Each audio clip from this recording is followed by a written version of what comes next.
Welcome along to the Army Analysis series. We're continuing to look at armies in late antiquity. Today we're going to have a look at the Pictish 210 AD army with Anglo Saxon 449 AD allies. In my opinion, it's probably worth taking the Saxon allies, because if you don't, then essentially all of your infantry will be medium foot, because the Saxon warbands are close order. And the distinction really is essentially loose order warband or troops are the same as medium foot. They're warriors, but they take the cohesion test modifier in the open against heavies, so they're treated like medium foot. So with the Saxons you at least get the close order bona fide heavy foot, which is really important. And we've still got quite a lot. I mean, these Pictish spearmen, we've still got 5. That's what we have to take, and they're all medium foot.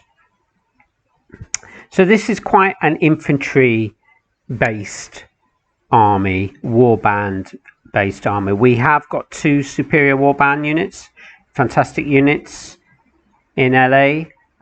We can only pick 2, but we have got also the Pict warband, which are loose order, but they're still superior quality and they can still do a lot of damage. So that's nice. We've got 4 units superior quality impact foot, and we've also got a load of warbands. We've got 8. I was doing some tests.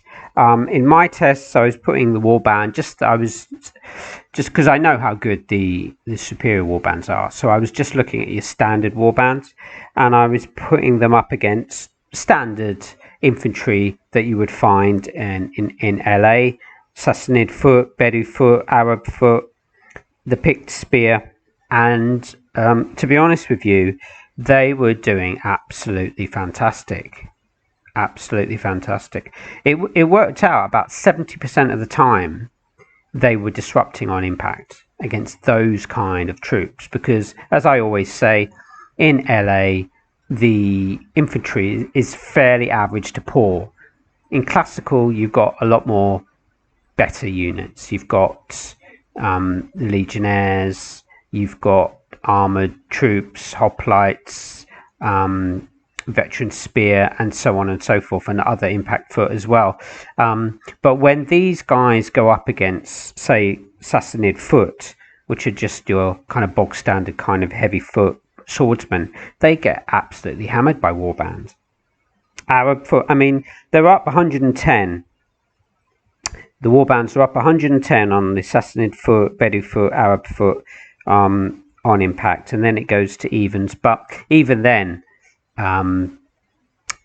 evens is not quite true because of the combat strength modifier. It's just they're a large unit, but it would be roughly around even, especially at the beginning. So it's all about impact, but in my tests they were doing fantastic. They were doing fantastic on impact. So they can be really, really tough. Really tough. They don't have to worry about so many pikes or spears in LA, so that can be a plus. Okay, the Pictish spear are only medium foot, so that's a disadvantage. 54 is quite expensive as well for medium foot, but they are spearmen, so they do get that 100 POA for being spear. So they're not terrible. They're okay. They're okay.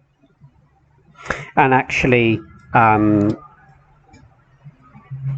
I looked at the POA and the stats for the Pict spear, they were losing on impact against almost everything, or they were just evens against the Bedou foot or the Sassanid foot. But then once in melee, they were 38 up against warband, Sassanid foot, and Bedou foot, and Arab foot. All those kind of swordsman units, they're going to be at an advantage. So that is quite nice. Although saying that, I mean, Sassanid foot and Arab foot are only 36, and these units are 54.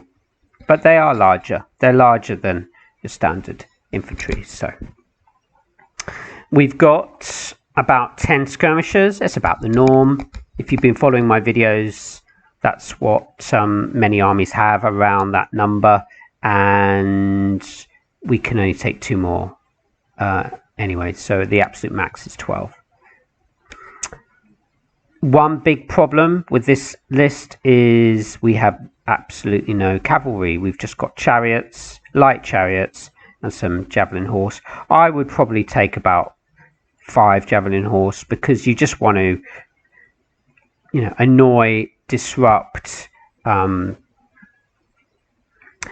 delay the enemy cavalry. So if the enemy cavalry is faced by all these javelin horse units, what are they going to do? They can either ignore or charge them. If they charge them, then it's just kind of wasting time, because these units are only 24. So if you play quite cleverly, maybe you can delay some enemy cavalry, but that is a big issue, because literally we've only got Celtic or Celtic chariots. And I also did some quick tests on them, on impact, and not because they are superior quality, so they're actually a good buy at 36. It's the problem is when you have absolutely no cavalry in your army.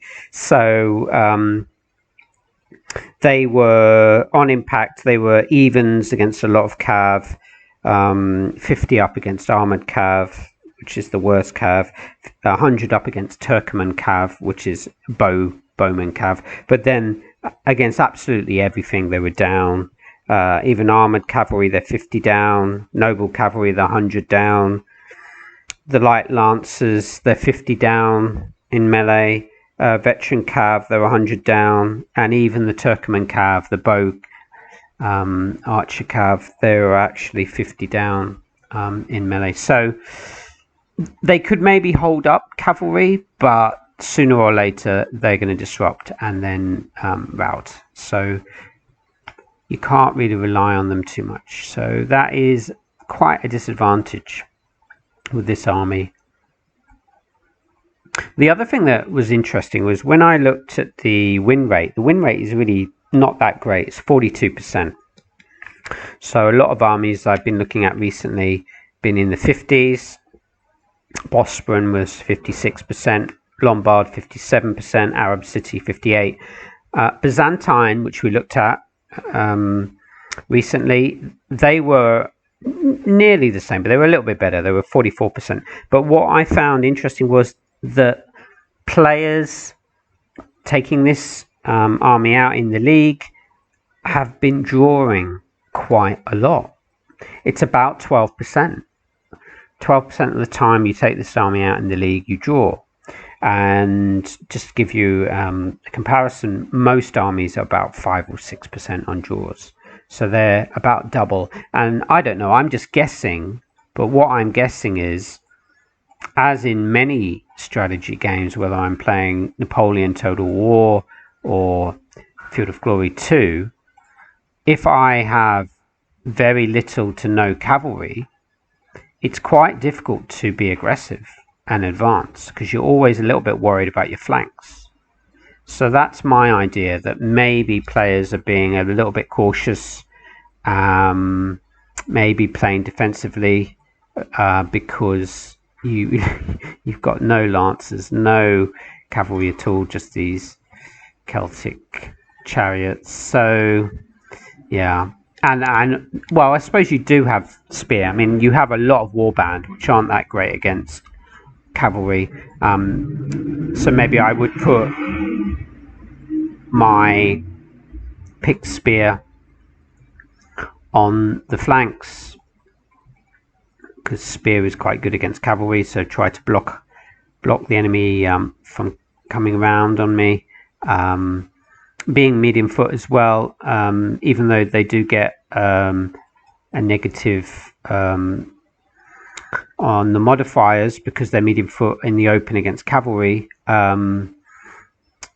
they're also maneuverable. So medium foot is sometimes quite, if they're spear especially, it's quite useful on the flanks.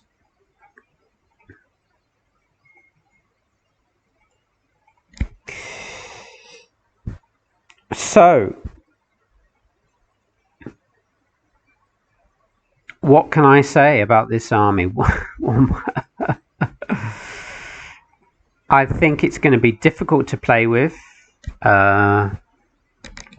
no or hardly any mounted kind of support. You're relying, it's going to be the roll of the dice with the impact foot. You're going to hope that you get good impact. If you can get good impact, you have got a half decent infantry force here. You've got, as I said at the beginning, 4 superior quality warbands. So if you can hold your flanks and do the damage on the enemy infantry, you're going to probably have better infantry than most armies. Most armies in LA are just not going to have any impact foot, hardly any superior quality units. All the units are going to be pretty small compared to warbands. So you have an infantry advantage, I would say, against most armies that you meet.